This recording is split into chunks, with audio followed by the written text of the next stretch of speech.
Hello, everyone. It's April 2nd, 2013. It's Tuesday. It's Harp Tuesday. And I know I promised that this week I would do this episode on dealing with difficult sections. But once again, I've been super busy. And excuses, I know. But I'm going to do that for the next episode. And for this week, I thought I would do a fairly short episode. Sort of, I don't know, the Hobbit edition. What has it got in its pockets? In this case, what have I got in my harp bag?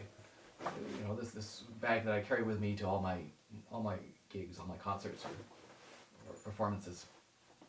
And I thought I would just talk about some of the things I bring along with me, might give you some ideas, and might be interesting. So let's do this. What have we got in here? Well, of course, one of the first things is I have a complete set of strings. So not only wire strings, but also I use gut on the rest of the harp. So in various pockets, in various containers of this bag, I have a complete set of strings. And you know, most of the time you're not going to need them, but I've had wire strings break on me twice, I think. Bang! It's quite dramatic. And had the upper octaves break a few times, I think, and certainly had some times where I go to tune before playing and realize, oh, I better change that string because it's probably going to go, or it might go soon. So, in general, of course, you should have a spare set of strings just because it means you can, if a string breaks, you can replace it and keep practicing, keep playing. And if you've got them, you might as well bring them along with you because while you may not need them most of the time, you're just lugging them around, you're certainly going to appreciate it when you do have them, and you do need it. So, and then of course I have some scissors, help for changing strings, and just good in general to have some scissors along. And also, of course, for the wire strings, I have this exciting wire cutters. So this is not bad. It's not too heavy, not too bad to cart around, and does a pretty good job of cutting the thicker wire strings. Because I mean, with the gut strings, you could always run it through and then put it over and wrap it around the other side of the harp, around the tuning pins. And in fact, you used to see a lot of harps like that because of the way they would splice the strings. So they didn't want to cut at the top because you might, if you wanted to splice beneath and want to have that length at the top still. But you certainly use some wire cutters because it's not very feasible to have the wire just dangling from the top there. So some wire cutters. And when I've talked about changing strings, of course, I've talked about using these little dental rolls, these cotton rolls or whatever, to anchor the base of the string. So normally when I change a string, I'll just take the old cotton roll and take the string off and use it again. But sometimes it can be hard to untie them. And if I wanted to change it quickly, I just have some spare these cotton rolls just to make it as fast as possible. What else? Well, of course, speaking of strings, and there's tuning, and I'll normally have my little tuner and my tuning key. And I'm actually pretty bad about remembering my tuning key because I've forgotten it a number of times, and enough times that I've finally realized that, hey, I should just have a second tuning key in my bag at all times. Because, you know, if you don't happen to bring your tuner along, well, you can tune it by ear. It might be a little awkward, who knows, but at least you can do some tuning. But if you don't have your tuning key, you're in trouble, right? So I would highly recommend having a second tuning key. I think that's just can be quite a lifesaver.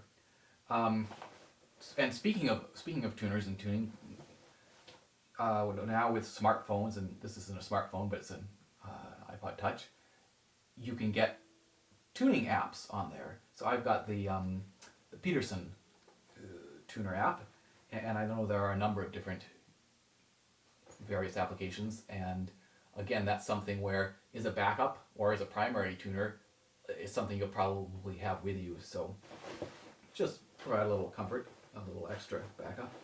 What else? Aha! I have my shoes. Just did that episode on pedals. And so I have, within this little bag, I have my trusty shoes. And because I'll change from my street shoes into these at a venue, if there's no other place to put my street shoes, I got a bag for them. Speaking of tuning, I have this really crappy old microphone that I use as a pickup. So, this tuner has a little place to plug it in. And what I do is I put this in the very bottom hole in the sound box, and then it just rests on the pedals inside the sound box, and helps isolate the sound. So when you're trying to tune up it in them, with brass and whatever blaring away in an orchestral setting, or even if just with a bunch of people talking, it helps pick it up. And of course, people have all sorts of mic pickups sometimes that go on top of the soundboard and stuff like that. But handy to have something, because just the built-in microphone on an electronic tuner may not be powerful enough. What else? Well, I don't play outside anymore, or at least at this point in time. I never really enjoyed it, and my harps get kind of old, so I'm not doing any outside gigs right now. But I still have these little clothespins in here, just because you never know when you show up and they want you to play outside and the wind's blowing, and it's always good to have something to help try to secure your music. What else? A lint remover, might as well. And I got this interesting. This is some sort of non-slip fabric. It's quite thin, quite light, and that's because every once in a while you're supposed to play on a surface that's really slippery, and there's nothing worse than sitting there and feeling like your harp is going to go flying. So this can go underneath the back feet of the harp and provide a really very stable setting. In some ways maybe too stable. Like, it's nice to also be able to shift the harp around a little bit if you need to. But anyway, I think that's a handy thing to have. It's really light, really easy to cart around, and actually it also doubles as a great way to fold it up and wad it under a door to hold the door open, just as a handy little thing. What else have we got here? Pencils. Always good to have some pencils. I don't have in here in the moment, but I should. A set of fingernail clippers. Always good to have that along. Screwdriver. This one is just the right size for all the regulation adjustments and stuff. Basically all the different screws on the harp, this will fit. And I don't end up using it on location that often, but it's just convenient to have it in this bag. What else have we got? I think that's about it. Then I wanted to talk about a couple things on my music stand, and also talk about page turns, because of something that I'm going to mention here. So, of course, I've got, I got another pencil, got my metronome, I've got some musicians' earplugs, and if you're playing the pedal harp, it's pretty loud, right in your right ear, so this stuff the sound builds up, and I think there's definitely a risk of hearing loss over time. Maybe less so on a smaller harp, which isn't going to have quite the same volume level. But I really, really like having these musicians' earplugs. And what they are, they make a little mold of your ear. They pour stuff in your ear, make this mold that matches what your ear actually is like inside of your ear. And then they put this special little mechanism in, little whatever it's called, but it filters out the harmful levels of sound, but still leaves you with a pretty clear and crisp sound coming in, so that it's just like everything is, the volume's turned down a little bit, but it's still audible, it's not muffled or fuzzy or anything. So I feel they're a real lifesaver, and so when I'm practicing most of the pieces, unless it's really soft, I'll have this in my right ear, just to protect my right ear. And in orchestra situations, of course, sometimes you got brass or percussion or somebody really loud, I don't know, piccolo right next to you. So again, I'll often have one in my left ear, and maybe sometimes in both ears. And I just think if you're in a situation where you're going to be exposed to these high levels of sound, it's really worthwhile to get some of these. You know, they cost maybe $150 thereabouts, maybe more, maybe less. Um, so, bit of an investment, but I think well worth it. Now, the other thing on my music stand is actually on my music stand, and it's these music stand extenders, which are amazing. So I'm using this Manhasset music stand. They're, you know, classic brand. They work quite well, and they let you use, what are these called? Standouts, I think. And they're this plastic extension. What if I can just get it off here? So you get two of these, and they slide onto the music stand itself, and let you extend basically to double the length of a normal Manhasset music stand. So I think you saw that as I held it up, but I'll hold it up again, and there I've even extended further. Can't show you more, I guess, because I'm bumping into my harp. But so it easily lets you put 3 pages of music on your music stand. It can even let you put 4 pages of music, and it'll feel really secure. You know, sometimes with some of the little fold-out music stands, even 2 pages can sometimes feel a little flimsy, but this just feels really secure, and I love that ability to spread some music out. And as I said, that leads me to thoughts on dealing with page turns, because I mean that's something that we always have to think about, that we can't be playing and turning a page at the same time. And so first of all, of course, yeah, having music extenders is great because you can have 3 pages spread out there. And speaking of 3 pages, that's one of the things. If you're in a situation where you're trying to play a piece and you're saying, "Whoa, there's a really bad page turn here. What can I do?" One of the options is to photocopy the original and see if there's a different configuration that will work. And for example, maybe the original is 3 pages. Well, just photocopy like if it's 1, 2, and then a page turn to 3, photocopy page 3 and spread them all out. No page turns. Problem solved. But even if there are further page turns, like even if there are 4 or 5 pages or whatnot, and in general, publishers are pretty good at trying to make it so that the layout that they have, like page 1 either starts here or here, depending on whether the page turn is going to work or not.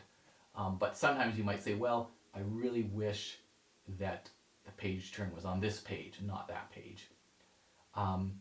Or, as I said, with this idea of being able to spread 3 out, maybe you got a 5-page piece and you can manage the 1-page turn, and then you got 3 pages. I guess that doesn't work for 5. 1, 2, 3, 4. With 4 pages, I guess, right? You can have 3 pages spread out in 1-page turn instead of 2-page turns.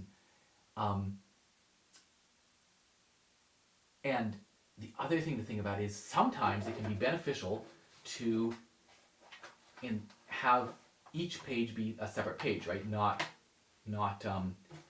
like normally we would think having music on both sides of the page, right? Like a typical piece of music.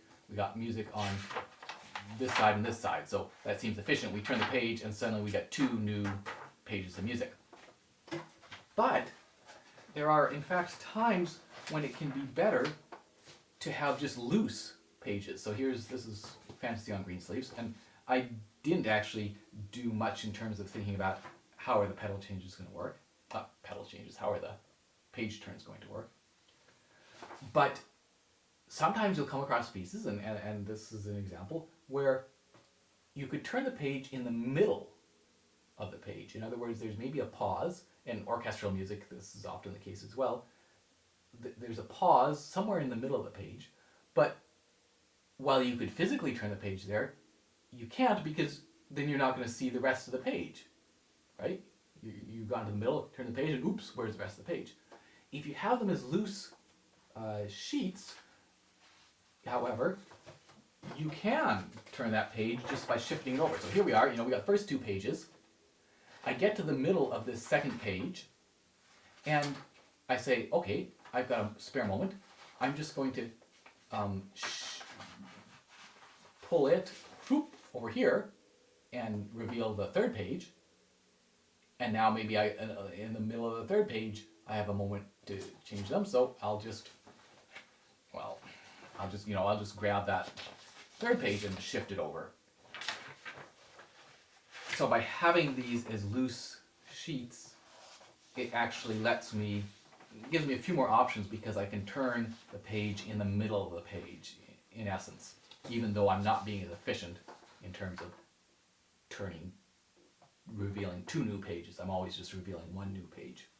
And the final thing to think about in terms of solving difficult page turn situations is that sometimes you can reduce the music. So you can do this with a photocopier, you can do this by scanning things in and working with Photoshop or something like that. But here's an example where here's the Grandini edition of the Handel Harp Concerto. And here is the cadenza reduced to 4 pages onto one normal size page.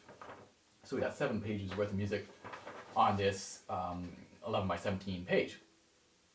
Now it's fairly small, kind of hard to read, but if you're in a situation where you know the piece pretty well, but it's not quite memorized and you just want something to be able to refer to, so it's not as if you're looking at this and trying to say, oh wow, this is tiny, what note is that? It's you're looking at it and saying, oh yeah, that's what's happening there. Then this reduction can be really, really helpful and can let you get rid of a whole bunch of page turns because you're getting the essential information and it's all on just one nice tidy little reduced piece of paper. So hopefully that was entertaining at least and maybe useful, and maybe I'll try to do something again next week. I do want to do this episode. I do have a really busy weekend coming up. I'm going to be doing, among other things, a solo concert in Qualicum Beach, so you should check that out at my website if you're in the area. And apart from that, have a great week, and I'll see you in a week or two. Okay, cheers.